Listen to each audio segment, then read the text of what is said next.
भाई में आपका स्वागत है। तो मोदी जी एक बार अपने विदेश दौरा करके आ गए। इस दौरे में भी उन्होंने कुछ मेडल वेडल बटोरे कहीं से। ये इस दौरे में मोदी जी कुछ अचीव करके मेडल नहीं लेता है, जैसे आप खिलाड़ी जाता है कुछ वो करता है, अचीव नहीं करता है। मोदी जी मोरलेस मेडल खरीद ही लेते हैं, क्योंकि खरीदने की आदत है। एमपी एमएलए खरीदे जा रहे हैं तो मेडल खरीद लेने में कौन सी दिक्कत है। सेशंस में कुछ कितना 1600-1700 करोड़ रुपया दे दिया उसने एक अपना मेडल बना के, तो पहली बार उसने कुछ पदक बना दिया, उनको दे दिया। लेकिन मोदी जी जो अभी गए हैं उससे एक बेसिक क्वेश्चन राइट उठ गया है कि मोदी जी की बददुआएं जो भारत की बददुआएं उससे इतर मैं थोड़ी बात कर रहा हूं। मैं अमेरिका गया था। मोदी जी जब इस तरह की हरकतें करते हैं और वहां के लोकल लोगों को बुला के जब मोदी मोदी करवाते हैं, और ये तो स्पष्ट है, अब तो सब जगह मैं उसको रिपीट नहीं कर रहा हूं कि मोदी जी का जो इंडियन डायस्पोरा है उस पर एक बड़ा इवेंट मैनेजमेंट कंपनी खर्च करती है, जहाज से उन लोगों को लाया जाता है और फिर लाके उन्हीं से मोदी मोदी कहलवाया जाता है। तो इससे कुछ बेसिक चीजें होती हैं, क्योंकि जो मोदी मोदी कह रहे हैं वो मूल रूप से उस देश के रेजिडेंट होते हैं। तो रेजिडेंट अगर मोदी मोदी कह रहा है तो वो कहीं पे भी अपने देश के प्रति केयर से ज्यादा वो भारत के प्राइम मिनिस्टर की बात कर रहा है, और इसको लेके बहुत से लोगों का ऑब्जेक्शन भी आप सुन भी सकते हैं। Can any of you Indians that migrated and now live in Australia, let's say in the past 5 years, because that's when you've all flooded the fucking joint, explain to me why you were in Australia? If your PM is so good and has done such an amazing fucking job at running fucking India, and you all love him so much, why are you here? What has he done over there that's so amazing that you all have to sell a stadium out in a foreign country, in Australia, to go and see this bloke, yet you don't want to live where he is, in India? You just want to flee India and come to Australia. Why is that? क्या कहा कि भाई अगर तुम्हें इतना ही प्यार है तो आए क्यों यहाँ, चले जाओ, यही वो कह रहे हैं। और मोदी जी ने इस बार उस पर आऊंगा थोड़ा, एक दो आपको आंकड़े से शुरू करता हूं। ये भारत सरकार के मिनिस्ट्री ऑफ फॉरेन अफेयर्स की जो साइट है वहां से लिए गए आंकड़े, आप खुद देख सकते हैं। भारत का जो इंडियन डायस्पोरा है जिसको हम लोग बोलते हैं, जो लीगल है, जितने लोग लीगल ढंग से गए, इलीगल ढंग से कितने लोग रहते हैं उसका इसमें ब्यौरा नहीं है। वो जो है वो कुल 3,73,00,000 37.3 million people are staying abroad, जो इंडियन का इंडिया डायस्पोरा उसको बोलते हैं। अब उसमें से 1.77 करोड़ और 17.7 million people are NRI, Indian passport holder, वहां गए हुए हैं। लेकिन 1.95 करोड़ और 19.5 million people are PIO, person of Indian origin. तो ये मिल के पूरा इंडियन डायस्पोरा बनता है जो आपको यहां से मिल जाएगा। मैं थोड़ी जानकारी के लिए बता दूं कि जो टोटल ये जो 3,73,00,000 हैं, सबसे ज्यादा अमेरिका में करीब 55 लाख, मैं राउंड ऑफ करता चल रहा हूं, एग्जैक्ट पे नहीं आ रहा हूं। यूएई में करीब 35 लाख, सऊदी में करीब 35 लाख, कनाडा में करीब 29 लाख, मलेशिया में करीब 25 लाख। ये मैं जमीन फिगर टॉप 5 की दे दिया आपको। अब ऑस्ट्रेलिया में क्या स्थिति है? ऑस्ट्रेलिया में स्थिति यह है कि हमारे पीआईओ बहुत ज्यादा है वहां पे। वहां का इमिग्रेशन आसान है, वो मतलब कंट्री ऐसी मानी जाती है जो बहुत भेदभाव नहीं रखती है, कॉस्मोपॉलिटन है। वहां 7,19,897, ये सरकार की आंकड़े हैं। 7.19 lakh people of are PIO, person of Indian origin, और 1.25 1,25,903 लोग NRI। तो टोटल ये होके 8.45 लाख होता है, करीब 8.5 लाख लोग। एक तो ये बता दिया। अब इससे आपको ये समझना होगा कि वहां के जो आप PIO है वो वहां के रेजिडेंट है, आप ऑस्ट्रेलियन है, और अगर आप मोदी मोदी कर रहे हैं तो कहीं ना कहीं इनडायरेक्टली आप ऑस्ट्रेलिया को ही खराब लग रहा है, ऑस्ट्रेलिया के कुछ लीडर्स को खराब लग रहा है। उसके भी कारण, उसके कारण एक तो यह है कि आप ऑस्ट्रेलिया में जब जा रहे हैं तो उसकी वहां पे इलेक्शन होते हैं, वहां हर 3 साल पे इलेक्शन होता है। 25 में इलेक्शन हुआ था, 28 में अब है, उससे पहले 22 में था। और वहां की पार्लियामेंट जो है उसको ऑस्ट्रेलियन पार्लियामेंट अभी 48th पार्लियामेंट चल रही है, उसका 49th पार्लियामेंट का इलेक्शन होना है। और वहां पे हाउस ऑफ रिप्रेजेंटेटिव बोलते हैं, जिसमें 150 मेंबर होते हैं, 76 पे मेजोरिटी मिलती है। इस समय जो पार्टी सत्ता में है वो लिबरल पार्टी है, जिसके 94 सीट्स आई थी आउट ऑफ 150। और उनके पीएम जो है वो एंथनी अल्बनीज है। और मोदी जी से उनको फायदा होता है क्योंकि उनका चुनाव सामने है। इंडियन डायस्पोरा बहुत बड़ा है, 8.5 लाख लोगों का, उनको उसको इसलिए मोदी जी को बुलाते हैं। मैं ये बात आपसे साझा कर लूं कि जब अमेरिका गया तो वहां पे जो आरएसएस है वो बहुत ही शातिराना ढंग से उसने सारे इंस्टीट्यूशंस को कब्जा किया हुआ है जो भारत सरकार द्वारा पोषित है, खास करके इंडिया सेंटर, ये सेंटर, जहां पे भी कुछ पैसा है तो वहां पे जो इस समय बीजेपी सरकार है वो केवल आरएसएस को ही बढ़ावा दे रही है। हम लोग खुद अटलांटा में गए थे, वहां एक आरएसएस के गुप्ता जी आके वो अपना मार झूठ पे झूठ बोलते जा रहे थे और हर चीज में मांग रहे थे, इसका सर्टिफिकेट दीजिए, इसका प्रूफ दीजिए, जो भी बात हम लोग कर रहे थे। लेकिन वहां के आम इंडियंस ने बताया कि इन लोगों की हरकत की वजह से ये जो आरएसएस टाइप और जो मोदी करते हैं, एक बैकलैश। और इसी बात को आज हम लोग थोड़ा अंडरलाइन करना चाह रहे हैं कि जब मोदी जी वहां जाते हैं और भारतीयों को इकट्ठा कर लेते हैं और फिर मोदी करवाते हैं, तो उससे फायदा क्या होता है या उससे नुकसान क्या होता है? मोदी जी का फायदा भारत में बहुत बड़ा है। मोदी जी इंटरनेशनल लीडर है, विश्व गुरु है, उनको वो हाथों हाथ लोग ले लेते हैं। लेकिन वो बहुत से वीडियोस आए हैं, मैं रिपीट नहीं कर रहा हूं, जो कुछ लोग हरदम ट्रेवल करते रहते हैं, वो मोदी जी की मतलब फ्री ट्रेवल का जो सर्विस नहीं चलती है, जो मोदी जी को टूरिस्ट अच्छे लगते हैं, तो जो बीजेपी की या आरएसएस की जो टूरिस्ट विंग है, जो ट्रेवल विंग है, वो अरेंज करती है, सब लोग ट्रेवलर लोग वहां चल देते हैं। जब यहाँ पे वोट देने के लिए हरियाणा से ट्रेन भर के लोग बिहार भेजे जा सकते हैं, तो मोदी जी है, उनके उसके लिए भी जहाज भर के लोग जाते हैं और उनका स्वागत करते हैं। लेकिन इसमें दिक्कत क्या होता है कि जब आप जिस कंट्री में जाके काम कर देते हैं, वहां का जो बाशिंदा है, जो उस देश में रहने वाला है, जो उस देश का नागरिक आप भी है, उसको लगता है कि आप ये क्या कर रहे हैं। और वो देखिए, इसीलिए मैं बीच बीच में वीडियो लगाता जा रहा हूँ, मेरी बात जहां पे होती है मेरे वीडियो लग रहे हैं, वहां के लोगों के वो क्या कह रहे हैं, मोदी गो बैक। और वो छोटा मोटा नहीं है, ये जरा देखिए आप।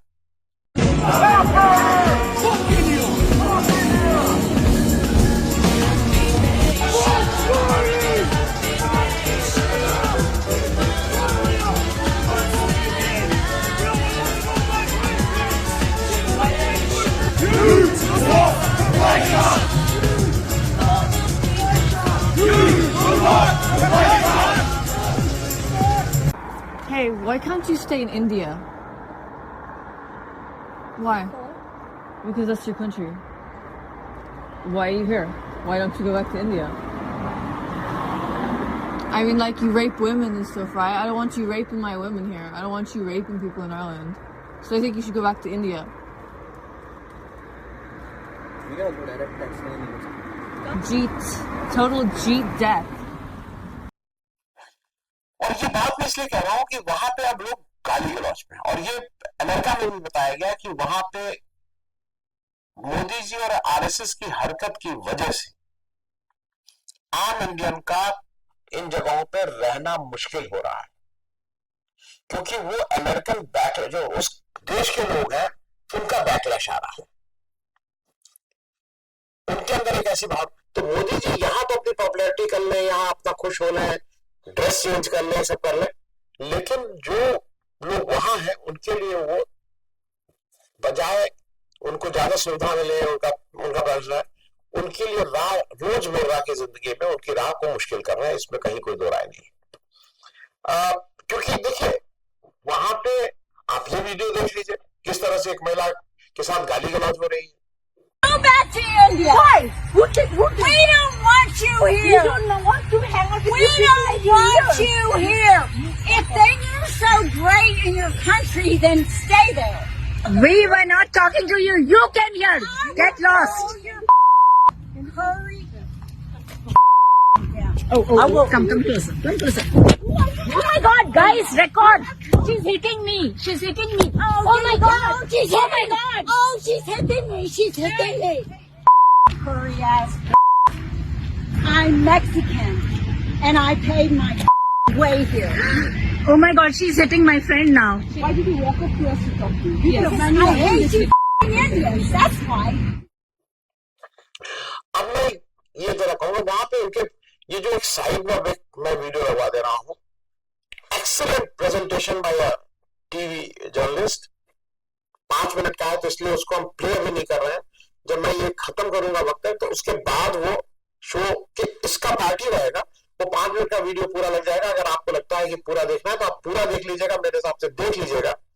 आपको उसमें बहुत सी, क्योंकि मैं इसलिए नहीं लगा रहा हूं क्योंकि ये बहुत वाइडली सर्कुलेटेड है, लोगों ने इसको खूब देखा है, जिसने देख लिया उसके लिए रेपुटेशन होगा, थोड़ा बोरिंग होगा, इसलिए लास्ट में लगा दे रहा हूं। जिसको उसको देखना हो देख लेगा।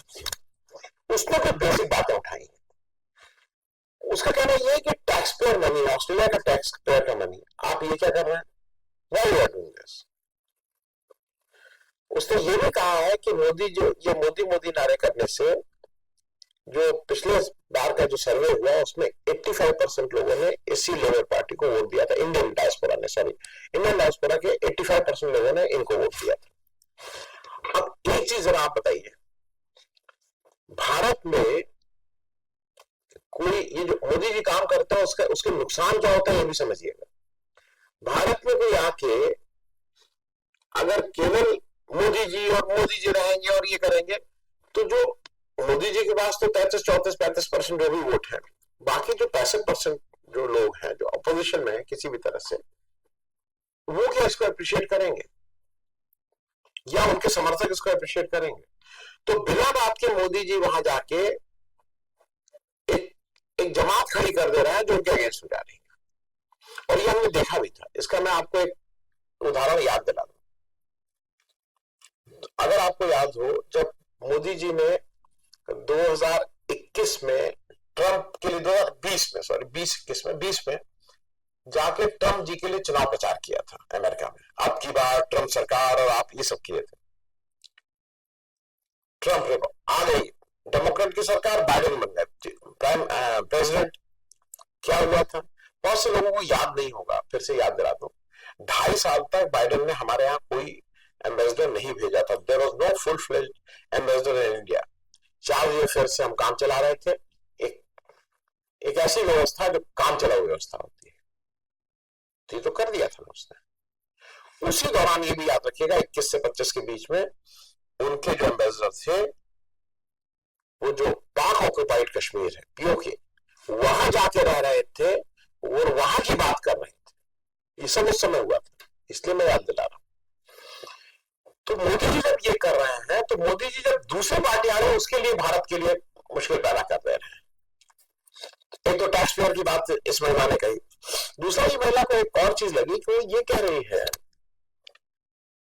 कि मोदी जी आके I welcome Australia, I welcome. अच्छा, ये मोदी जी हमारा ही वेलकम हमारे देश में क्या कर रहा है?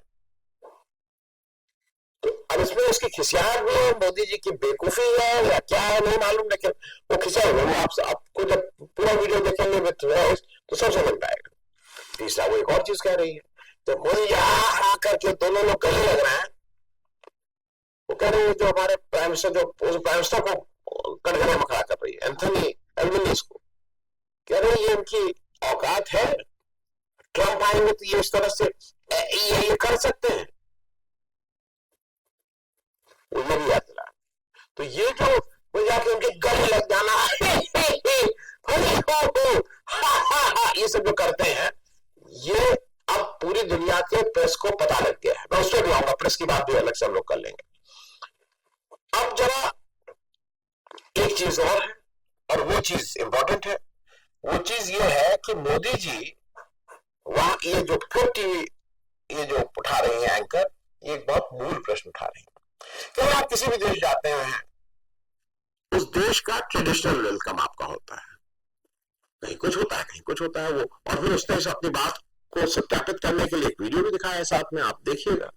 ऑस्ट्रेलियन प्राइम मिनिस्टर कहीं गए थे तो जिस देश गए थे उसका जो ट्रेडिशनल वेलकम होता है वो करते हैं। भारत में जब कोई आता है तो उसकी आरती, या आप बहुत से एयरपोर्ट पे नहीं, बहुत से 5 सितारा होटल भी काम करने लगे, आरती करके टीका लगा देंगे। ये वही ट्रेडिशनल इंडियन वेलकम है। हालांकि मुझे नहीं लगता है मैं घर पे अगर एक 10 दिन बाद जाऊं तो मुझे कोई आरती करके टीका लगा दे। अरे पूजा का होता है, लेकिन चलिए इंडियन ट्रेडिशन माना जाता है। वो कह रहे हैं कि वहां पे ऑस्ट्रेलियन के ढंग से क्यों नहीं वेलकम हुआ। Why this drums and why this Indian dancer, यहाँ वेलकम ऑस्ट्रेलिया में आ रहा है तो आप ऑस्ट्रेलिया का वेलकम होगा ना। तो इसका मतलब आप केवल अपने ही लोगों के लिए कर रहे हैं, आप ऑस्ट्रेलिया के हिसाब से कोई मतलब नहीं है। You are addressing your voters in India at our cost. वो फिर वही टैक्स पेयर की बात कर रही है। 40, अच्छा वहां क्या है कि वहां की पॉपुलेशन कम है। जब 40,000 इंडियंस को एक जगह देखते हैं तो किसी भी ऑस्ट्रेलियन का दिमाग खटकता है, उसको लगता है इतने लोग, हम माइनॉरिटी में।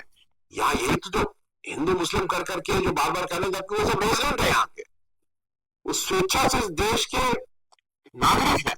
और मोदी जी वहां जाके इस तरह का हलवा खड़ा कर दे रहे हैं जो उन सबको लग रहा है कि ये इतने यहाँ पे लोग।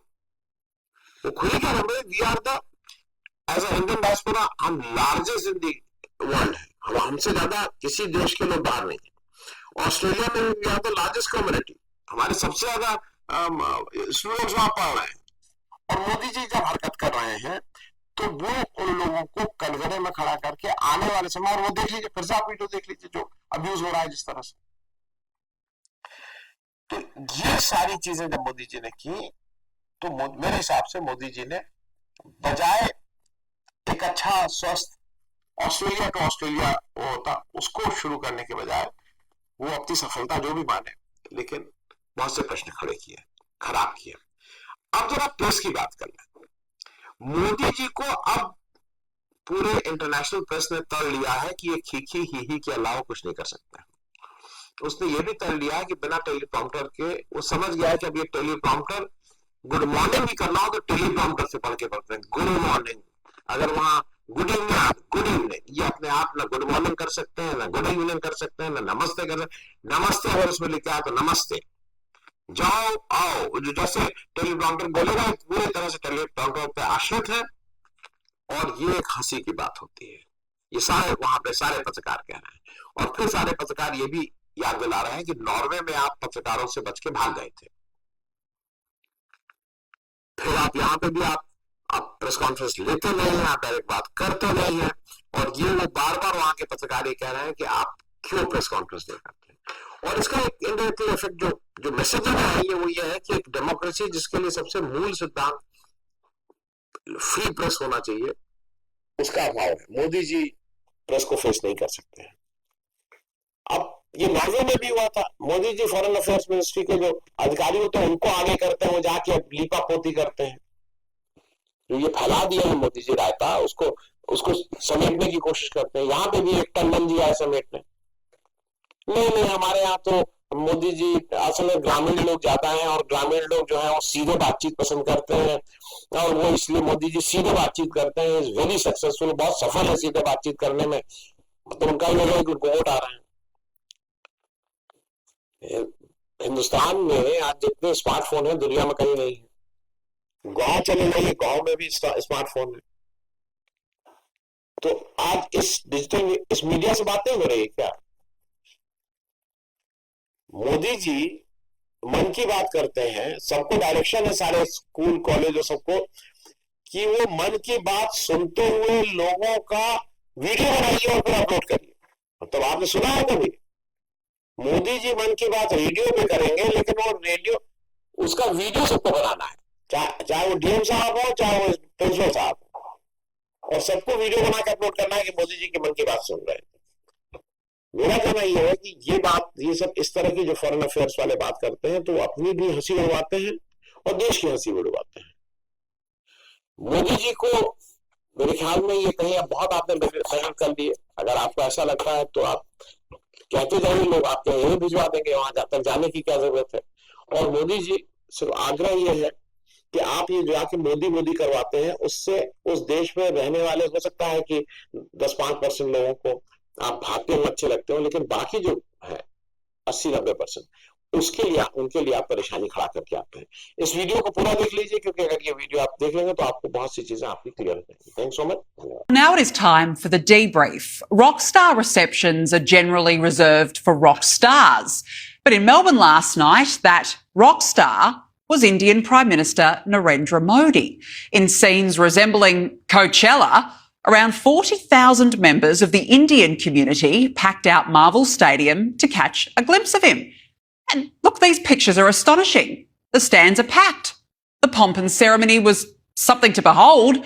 The dancing there, the drums, and front and centre was Anthony Albanese. To welcome the Prime Minister of India, Honourable Shri Narendra Modi ji.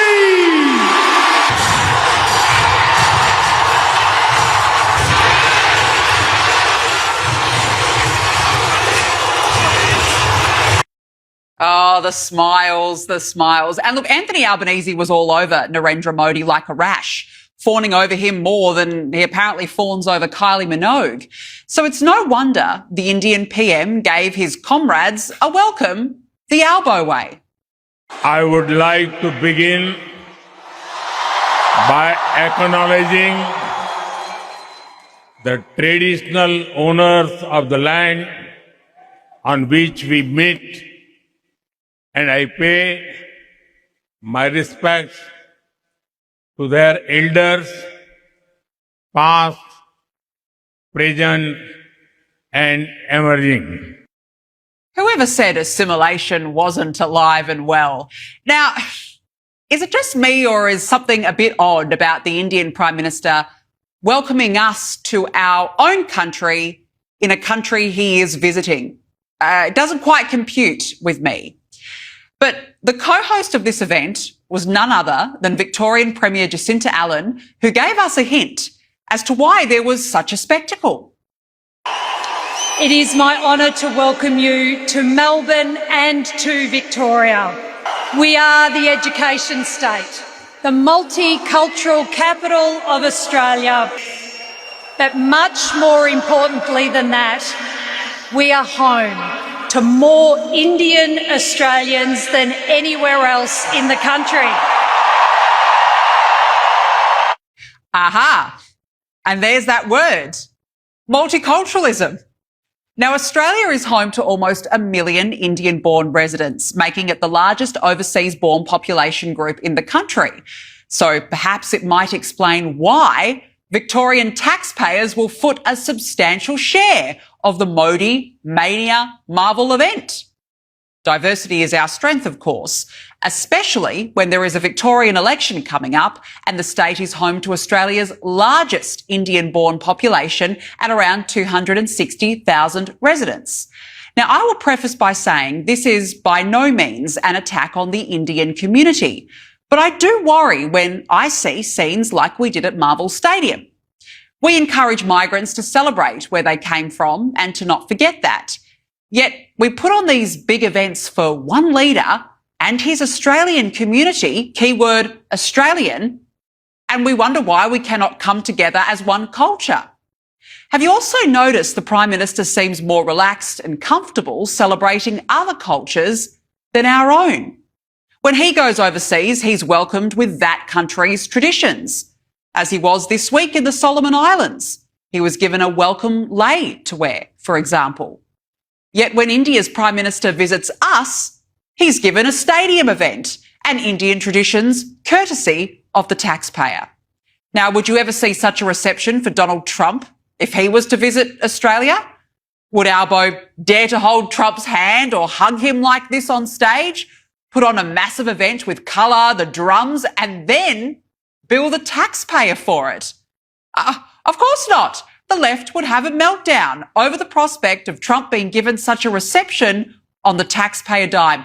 It would write itself, can you imagine?